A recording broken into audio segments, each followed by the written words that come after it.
Hello everyone, Charles Watts here, the Arsenal correspondent at Goal.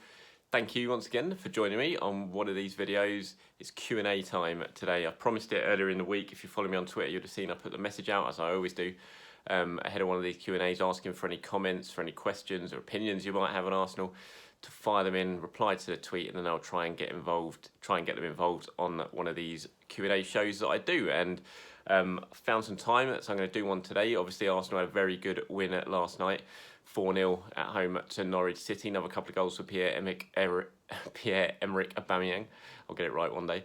And Cedric Suarez scored as well in Granit Xhaka. Really comfortable win for Arsenal, but I'm not going to go over that because I've already done it in my video that I did from the ground, from the stadium, when I did my player ratings, which if you haven't seen yet, please do. They're down there somewhere on this channel below. And thank you also for all my new subscribers.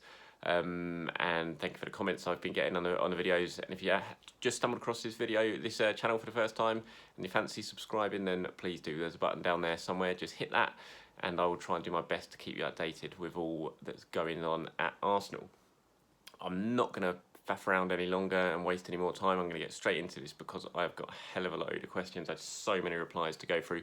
As usual disclaimer on one of these: if I don't answer your question, it's not because I'm ignoring you, it's because I've probably already answered it somewhere else, and it's the same question that someone else has asked, and rather than just repeating myself over and over again, which would be very boring for you, then I'm not going to do it. I'm just going to presume that your question's been answered because I've already spoken about it with someone else's question. So that's it. Let's go. Let's get cracking, shall we? Because I've got loads to get through today, and I've got Mikel Arteta's press conference coming up at 6 o'clock, which I don't want to miss. We'll start with Sharath, who says, "Is there any possibilities that Mesut Ozil will leave Arsenal this summer? As I do feel that will give Arsenal more flexibility with transfers. It will certainly give Arsenal more flexibility with transfers if they can get Mesut Ozil off the books this summer, but it's going to be easier said than done. They would love to." But they would have loved to for the last couple of transfer windows, and they've not managed it. And this window is going to be perhaps even more difficult because of the financial situation that all clubs across Europe and the world are finding themselves in because of the coronavirus pandemic, which obviously is still very much ongoing and isn't finished.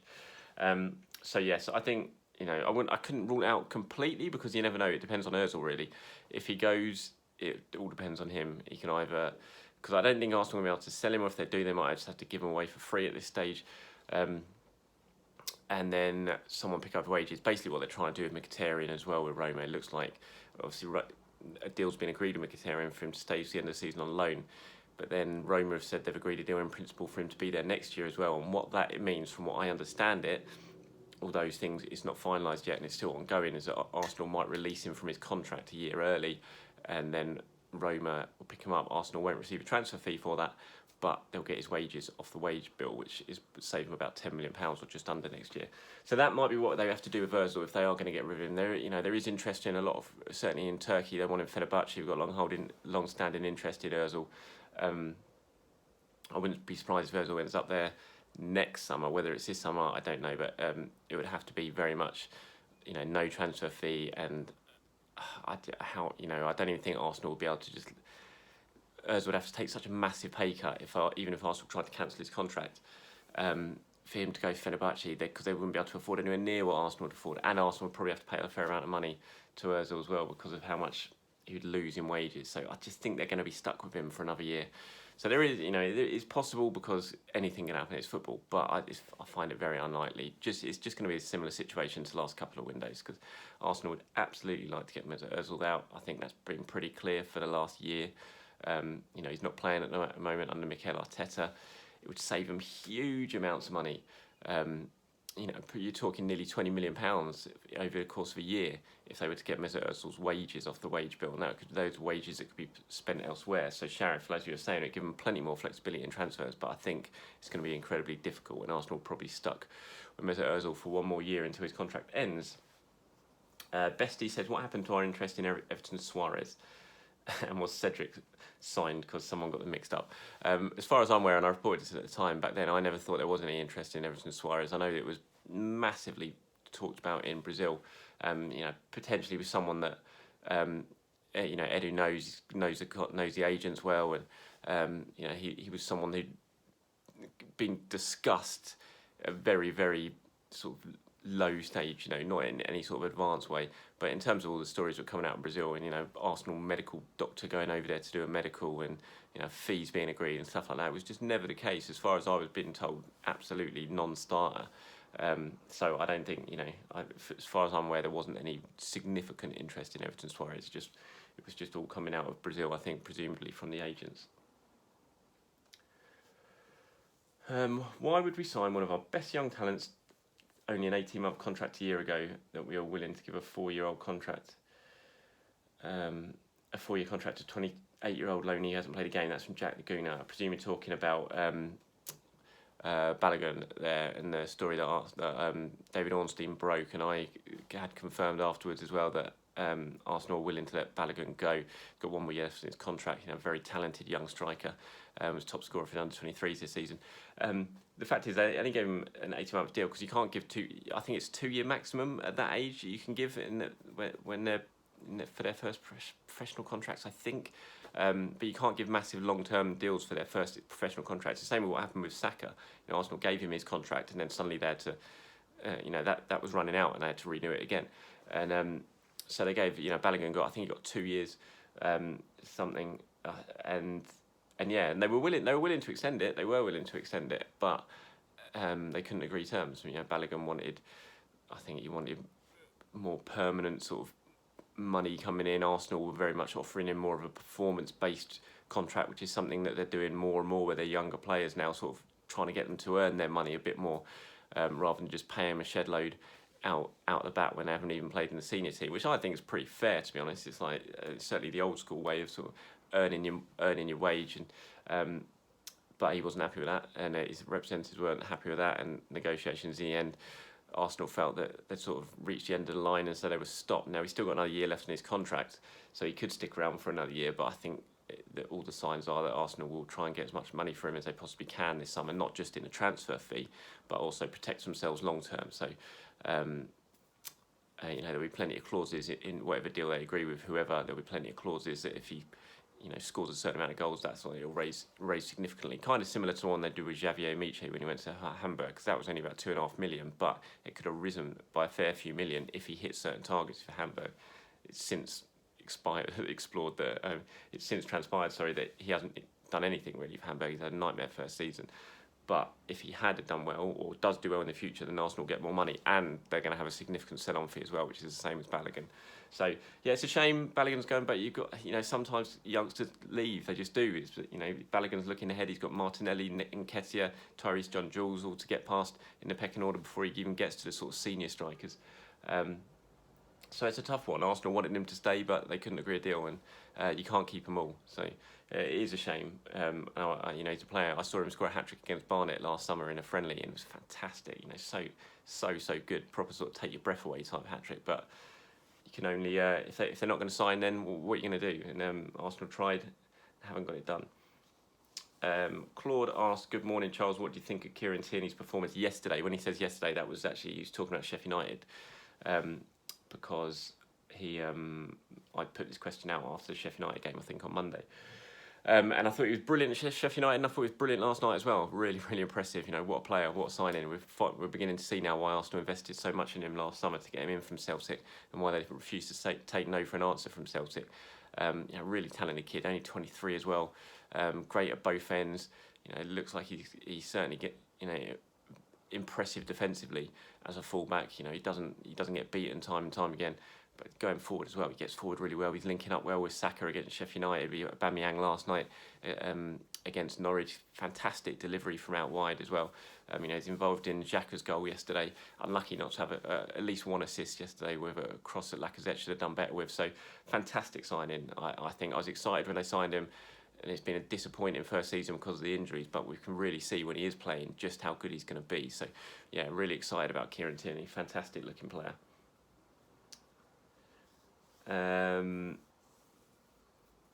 Sabuli asks, is the Danilo speculation true? I'm not sure because it's not. I know the story. I don't know who wrote the story, James, and it'll be a very well sourced story because James's stories always are. So I'm sure that's absolutely something in it, and he is a player that Arsenal are monitoring. But as far as from me, I can't confirm it because it's not something that I know that anyone's told me who I've been speaking to about Arsenal's transfer business in the summer. So, but I fully trust who wrote that. So I imagine it's 100% true that Arsenal are looking at him. Ben asks, where do you think Saka's best position lies going forward? It's a really interesting question. Obviously, he sees himself as a left winger. I'm still not utterly convinced. I really like him as a left back, but Arsenal got Tierney at left back. And I think Tierney, as long as he stays fit, is very much going to be number one choice. So the great thing about Saka, wherever he plays well. Is it left back? Is it left wing? Is it in a more sort of central role where he's playing against Sheffield United, Southampton? And Brighton, so I just he can play anywhere. He's so good, and that's what's so exciting about him, especially when you consider he's only 18. And it just says how good a player he is. When a coach can trust you at that age to play in whatever position he puts you in, then you're a special talent, and Bukayo Saka is. But I mean, in terms of what his best position is, it's probably you're going to have to say left wing just because that's where he's so determined to play. But he can play anywhere. He's that good. It's such good news that he signed his contract. Such good news. G asks, in your opinion, which 3 players are most likely to be sold this summer? Oh, that's an interesting one. Guendouzi, I think, will be sold. I'll be very surprised if he's not now. Obviously, he's having a very difficult time of things at the moment. Arteta's laying the law down. Guendouzi isn't responding in the way Arteta wants. He's only got 2 years left on his contract. So I think if Arsenal are going to sell, it's going to be this summer. And he's someone you'd sort of look at and expect they could get some good money for. I wouldn't be surprised if Lacazette gets sold, especially if they can convince Aubameyang to stay. I think they'll look at Lacazette as an opportunity to get some money in. Again, he's only got 2 years left on his contract, so something's got to happen with Lacazette. You've either got to get him to sign, or you've got to try and sell him. And for me, just looking at his struggles this season, and where Arsenal want to improve, I think that Lacazette's a very sort of sellable asset that they've got right now. So I'd say Lacazette, Guendouzi, and who else are they going to sell? I think they'll sell one of the defenders, maybe Socrates, maybe Socrates. I mean, Luiz is going to stay for another year. Obviously got Saliba coming in. I wouldn't be surprised if they get another centre back in. So possibly Socrates will be sold. But there's a few. I mean, I've said it before. I don't think there's many unsellable players in this Arsenal squad. I think there's very, very few. If a good offer arrives for anyone, given the current climate, I think most players are going to be for sale at the moment. But I'd say those 3 that I wouldn't be surprised if all those 3 went: Lacazette, Guendouzi, and Socrates. Oakley says, do you think Ainsley Maitland-Niles has a chance to take the right back position off Hector? No, I don't, just because I don't think Ainsley wants to play there. He very much sees himself as a midfielder. I think he's good there, and I'd be playing him probably ahead of Bellerin at the moment, just because Bellerin has not been very impressive. Obviously, Cedric came on yesterday, scored his goal, and he's going to put even more competition on that right back spot. I think Bellerin's struggling at the moment. So, but in terms of Ainsley, no, I don't think he'll be the sort of long-term solution to that right back position. AFC Mahfuz says, what positions do you think Arsenal will look to prioritise in the coming transfer window? Very much midfield areas. Obviously, they've sort of done Mari, Luiz, and Cedric recently. So that's 3 defenders who have arrived put on permanent basis for next season. But midfield very much still an issue. I think defensive type, box-to-box type player. Thomas Partey, obviously very much Arsenal's key target this summer. They really like him. He's interested in a move to London. Isn't signing a contract at Atletico Madrid at the moment to wait and see what happens. So Thomas Partey very much a priority. I think if Arsenal can get an attacking midfielder, they will as well. Now, obviously even more so if they can manage to get Mesut Ozil off the books as well as Henrik Mkhitaryan. And then, depending what happens with the strikers, if they're going to sell one of their star 2 strikers, then they're going to have to bring someone in. If Laka leaves or if Orba leaves, then they're going to have to bring someone in, because you can't just go into the season with whichever one of the 2 main ones stay, and Nketiah and Martinelli, who we don't even know how long he's going to be out for. So yeah, I think those now the defence has been sorted relatively cheaply as well. I think the main focus will be sorting that midfield out, which I think is key as well. I think you can, if you bring in a proper dominant midfielder, you can break play up, you can drive forward and get the team going, aka Thomas Partey, and you can get a real creative midfielder. You can score goals with a genuine goal threat. You can get you sort of more than 10 goals a season, guarantee you more than 10 goals a season. And I think this Arsenal team would be absolutely transformed. I know everyone talks about the defence, and defence does need sorting, but for me, midfield is the priority area. I think if you can bring in those two key signings, it would make such a difference. Look at Man United with Bruno Fernandes, the difference he's made.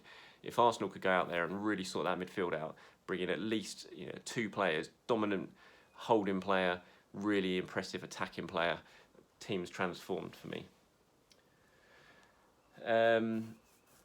Kind of similar question. Mutiguna, I've just gone over that. He says, do you think we should offload Laka? I've already answered that basically in a previous question with the players who I think might be sold. I think it is probably the time to get rid of Laka if they can. Someone here asked, what do you think about the Guendouzi situation? How do you think it will end? Again, I've kind of covered that in the players I think he'll sell. I think ultimately Matteo will be sold this summer. Connor says, if a club offered to buy Mesut Ozil, how much would it be worth?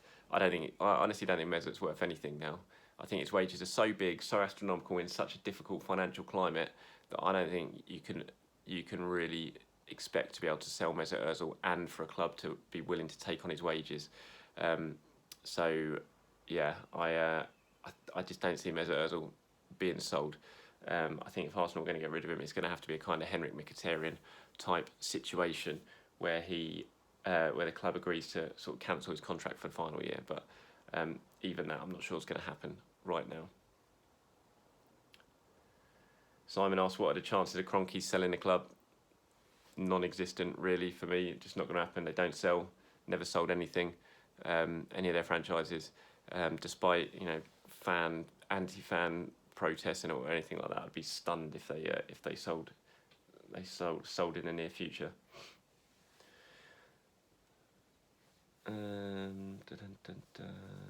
see what else we got. Lots of questions about Balogun. Obviously, I've answered that already, so I'm not going to go over and over again with Balogun. Someone here asked if there's going to be a buyback clause. I'm not sure whether there'll be a buyback clause, but there'll certainly be a big, hefty sell-on clause demanded, just like there was with Javier Amici last year. Matt Powell asked realistic predictions for next season. It's tough to predict anything with Arsenal right now. We don't know who are going to come in the summer, who's going to be sold, what the squad's going to look like for the start of next season. We don't know how much time Arteta's going to have to work with the players next season as well, before next season, because we don't know exactly how short the off-season's going to be in between the end of this season. So it's really hard to predict, but I do think Arsenal are going to be improved next season. Like I said, especially if they can sort their midfield out, if they can do that, I think this team will be transformed. Cazorla asked about Mesut Ozil. Cazorla Harvey asked about Mesut Ozil. What's happening? It's just Mesut Ozil's happening. It's what always happens with Mesut Ozil. It's a shame. I'm so sad. It's so sad to see the whole Ozil situation ending like this, because it's been great to watch him. I've loved watching him since he's been at Arsenal. But it's just so glaringly obvious now that there needs to be a divorce. It needs to end. It needs to both sides need to move on. Arsenal need to move away from Mesut Ozil. Mesut Ozil needs to move away from Arsenal. Only problem is that second bit, Mesut Ozil needs to move away from Arsenal. He won't do it at the moment because he loves London. He's earning a hell of a lot of money that he's not going to be able to get elsewhere. So why leave? And fair play. I'm not going to go at Ozil for it. This was a contract that Arsenal agreed with him, and so you can't blame Mesut Ozil. But I just think, for all parties, it would be better if this really finally came to an end this summer. But unfortunately, I think it's probably going to drag on for one more year. What else we got? Bob says, why aren't we hearing anything about signing a creative midfielder? Ozil is on and off, so what is the way forward on that? I've already spoken. I've just talked about it, Bob. I think it's absolutely vital Arsenal can do that. Those two areas are so key for me. Defensive holding midfielder, enforcer, and attacking midfielder. To come in, I think Arsenal would be transformed with those two additions.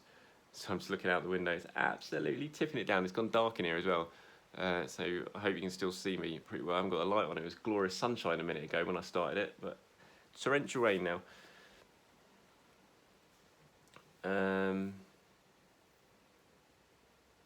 More questions about the Kroenke selling up. Honestly, don't hold your breath about that, people. It's just not going to happen. John T says, if you were given him free reign over transfers next season, oh, what a dream that would be. With the restricted budget, of course, what would your departures and arrival list be? Well, my arrivals list would absolutely be Thomas Partey.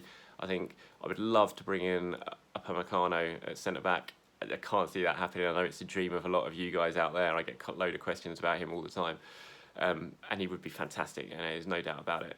What a signing that would be for the long-term future of Arsenal when you got him and Saliba possibly as the key centre-back pairing for years to come. So those two, and then I don't know. I mean, I love Jack Grealish. I think Grealish is great. I'm not sure you lot will all agree with me in that, but I think Grealish should really improve Arsenal massively. I think he's exactly what they need right now in that sort of attacking midfield area. I like Todd Cantwell at Norwich actually as well. Obviously, there's plenty of good players abroad as well. I'm just talking about English players there. Players who are playing in England. But yeah, I think for me, Jack Grealish should be, if Arsenal could get him, I think it'd be an absolute must. I think it'd be a fantastic signing. But unfortunately, I think it's going to be far too much money. So, but I think those would probably be my three: Upamecano, Partey, Jack Grealish. Job done. Well, that would improve Arsenal no end if they could do that. Lots of questions about. Oh God, I can't even pronounce his second name. I always forget. It's Dominic. It's like I'm not even going to pronounce it. He's Hungarian, isn't he? Over at is he at Leipzig? But there's lots of rumours linking him with Arsenal. He's at Salzburg, of course. He's not at Leipzig. Yeah, he's a player 19 who Arsenal have been linked with heavily. It's not something that I've heard of. I've had confirmed anyway. That's all I can say. Obviously, there's lots of speculation about him. I get asked about him a lot of time, but he's not someone who's come onto my radar. Someone that I would sort of trust for me to be able to sort of report on it. You know, I've heard the links, I've seen the speculation, but I'm not. I haven't been told it myself, so I'm not going to start saying it's true or not true or anything like that because I just don't know. I haven't been told it, and until I get things confirmed, then I can't report on it. So I've seen the links. He obviously fits the sort of profile of a player that Arsenal would like. I'm sure plenty of other teams do as well. I mean, AC Milan have been heavily linked with him as well, haven't they? Ivan Gazidis. So it might be, but I just don't know. I can't give you a definitive answer on it, I'm afraid, because he's not someone that I've had confirmed by someone as being an Arsenal target. Clayton says, what is your Arsenal background? Did you grow up a fan and when did you start covering them? Yes, Clayton, I did grow up a fan. I've been a season ticket holder, still am a season ticket holder, even though obviously sit in the press box. So my dad always, who is also a season ticket holder, sits opposite me at the Emirates, takes someone else in my seat each week. I've been a season ticket holder for 30 years. Started going in 1989, the season we won the title. Michael Thomas, the last minute goal at Anfield, so not a bad season to start. My dad's an Arsenal fan. He grew up in Holloway, on Hornsey Road, right outside the Emirates now. Yeah, and that's it, basically. And he started taking me to Arsenal when I was, I think 8. My first season was, like I said, it was the 88-89 season. Played Sheffield Wednesday, drew 1-1 at Highbury. It was my first game. And been going ever since. Been a season ticket holder since 91, I think. So that's my Arsenal background. And when did I start covering them? I started covering them in 2017. Was it 2016? Either 2016 or 2017 when I went over to Football London as the Arsenal correspondent. So yeah, that's it. That's my Arsenal background. Max says, are we interested in keeping Ceballos? It's an interesting one. I don't think so. I know Arteta sort of spoke about it after the game last night and sort of hinted that there were talks with Real Madrid, but I don't see that happening unless they agree another loan for another season with Ceballos. I don't see them signing him permanently. It was never, there's no clause in the deal they agreed with Madrid last summer to make the move permanent. So, and I just don't see it. I don't think he's done enough to warrant Arsenal signing him. I think he's a good player. I thought he was great last night. I gave him man of the match actually. Even though Aubameyang got 2 and got an assist. But I just don't, he's not done enough over the course of the year consistently for me to warrant a move. And as far as I'm aware, he'll head back to Spain in the summer, either back to Real Madrid or he'll get a move somewhere else in Spain.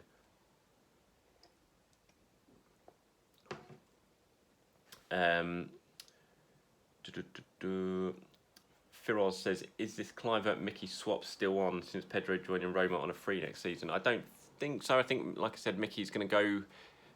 He's staying at the end of the season. Arsenal are still talking with Roma about what to do for next season. They want to keep him for another year. Mickey wants to stay. Arsenal don't want him. but it's a case of Roma don't really want to spend too much money on him or any money on him, so Arsenal may well release him from his contract a year early and then basically just get him off the wage bill, and Roma will take him without having to pay a transfer fee. People sort of were surprised when I spoke about that on Twitter earlier in the week, but I just think you've got to have a level of expectation about this transfer window. It's going to be so difficult for clubs because the money is absolutely gone. It's just no money. There's barely any income coming in. All the match day income's vanished. They don't know when it's coming back. And so clubs are going to have to be really creative to get any sort of deals done this summer. And Arsenal desperately want to get Mickey off the wage bill. They don't want him around for another year, be another £10 million or just under in wages. And so, yeah, I don't think it's going to be a swap deal with Kluivert. I think it's just, Kluivert's young, he's got a contract. I think it'd be very difficult to get involved in that. And Arsenal will have to spend a lot of money as well as swapping Mickey. So I think Mickey will go, and it'll be a case of cancelling the contract.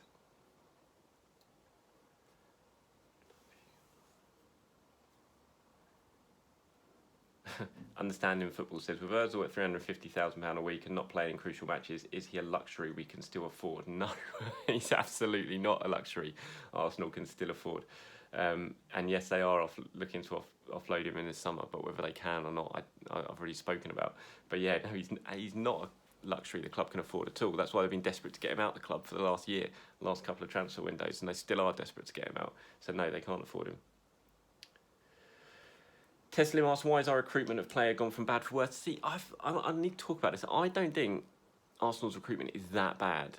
It's been that bad. Look, there's been hits and misses, but there are at all football clubs. I think you sort of go back through the last few windows. Yes, I know the whole agent thing is being talked about a lot, and it's not ideal, and I don't like it, particularly having a really influential agent having a say in transfer dealings and the sort of direction the club's heading in.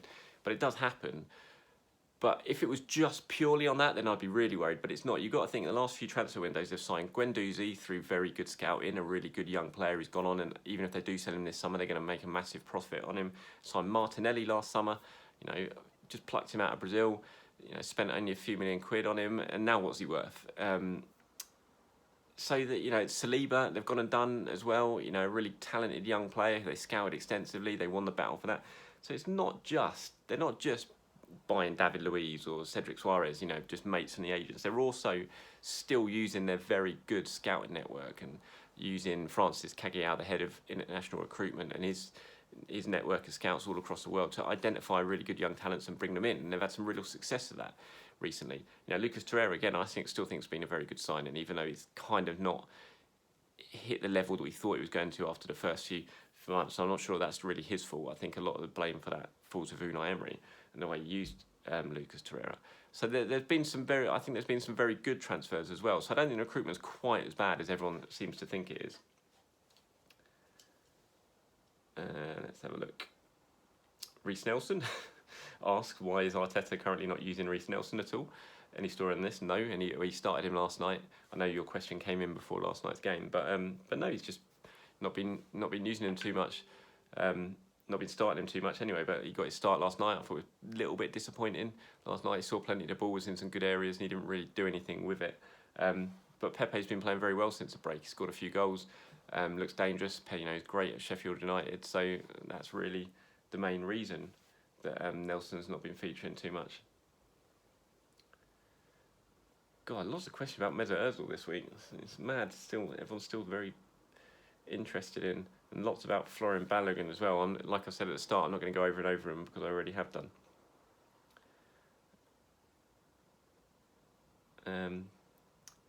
Interesting one here from Harry H143. Are Arsenal looking at players from clubs who could potentially get relegated, i.e. Grealish, Aarons, Buendia, Ake, Dunk, Diop, Rice, Decore? Well, Max Aarons is a player that Arsenal like right back at Norwich. I know that. I'm not sure they're going to get it done this summer though, because they've got just signed Cedric Suarez in, and Max Aarons would be a little bit too expensive. I know Max Aarons very much wants to leave Norwich this summer. They're heading down. There's no doubt about that. I could see that yesterday, last night, and I think he will get his move. But I don't think it's going to be to Arsenal just because there's no real need for him anymore. I think if Pochettino ends up at Newcastle with this whole takeover, I think that's where Max Aarons will go. He'll join Pochettino up there. I'd love him to sign Grealish. I've spoken about it already, but I think it'd be too expensive. Buendia as well, really interesting player. I like Buendia. I think his stats are great. I'm surprised he's not doesn't really start too often with Norwich, but maybe he's not the sort of player you want in a relegation dogfight. He's not a regular starter. He didn't really do anything last night. Buendia, he's very good mates with Emi Martinez, has the same agency as Martinez as well. He'd be an interesting one for me. Again, I'm not totally convinced that Arsenal would go for Buendia right now. The other ones they're just not going to go for. Dunk, Diop, they're just going to be too expensive. Declan Rice as well. I'm not sure West Ham are going to go down. It was such a big win for them against Chelsea last night. Anyway, so I'm not sure Arsenal will get any of the relegated players. That's my answer to that. I don't think so.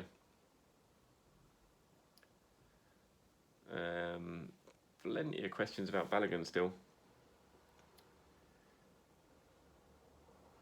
And Mesut Ozil, as I'm saying. How is Nicolas Pepe's personality towards his teammates? He seems very quiet, says Arsenal.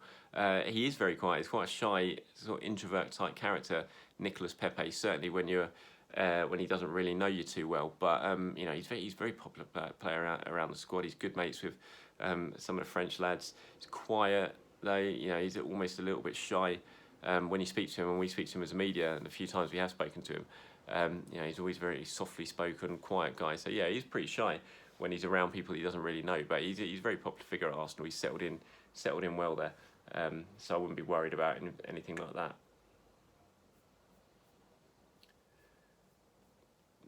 Let's have a look. George says, are Arsenal aware of the lack of creativity in the team, and are they looking to address this issue in the summer? Absolutely. Just go back to, I think it was Arteta's press conference before the Norwich game. He was asked that very question, spoken about how the central midfielders have only got like 2 goals between them this season, and not that many more assists either, and does that need to improve? And he said it absolutely does. So it's very much something that Arsenal are aware of, and that's why they're so reliant on the goals of the forwards, because the midfielders and those behind him aren't really chipping in. That's why it was really nice to see Xhaka score his goal last night. So yeah, in answer to your question, George, yes, Arsenal are very much aware of it.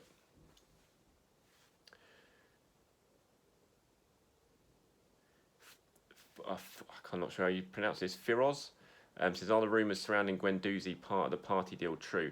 It seems Simeone rates Guendouzi a lot and wants to bring him at the moment. I'm not sure if they're true. I think they absolutely make sense. I think Guendouzi ticks the boxes for a Diego Simeone player. I think Guendouzi would love to play under Simeone. I can see Simeone loving Guendouzi's character and his fiery nature. I could see him turning him into a fantastic player as well. And it does make sense to me. Whether it's going to happen, I'm sure that's something that Arsenal will look to do. To try and get Thomas Partey with the financial situation they're in, it's going to be very difficult for them to get Thomas Partey in terms of paying cash and paying out the release clause. They're going to have to look at other areas to do it, and they are exploring those other areas now. They know this is a transfer they very much want to do, so they're going to have to try and explore different ways of doing it. And Guendouzi, if he's going to leave the club this summer, is very much someone who would come into that equation. So if Atletico Madrid are interested, then I'm sure that's something that Arsenal could do down the line. But whether it's got to that stage at the moment, I don't think it has. But it's certainly something that I could see happening, just because it seems to tick the boxes when you look at it from afar and just think about the type of players they are and the type of managers. I just think Guendouzi and Simeone is a very, very good fit. And it would be a fantastic move for Guendouzi as well. Going to Atletico Madrid would be a fantastic move for him. So I'm sure it would be quite appealing if he wants to go to Spain. But I'm not sure myself if if it's fully true. It just seems like it's quite a nice, easy link to make. So I think that's kind of where we are at the moment. But it's one that you could definitely see happening, absolutely. I'm going to stop this now. I'm going to start another one fairly soon, just because there's so many questions I've got to go through. I don't want to have it on one massive hour and a half long thing, so I'm going to sort of split them into 2. So thank you very much for joining the first half of the Q&A, and I will be back with the second half very much soon, so please do keep an eye out for it. So until then, everyone, stay safe.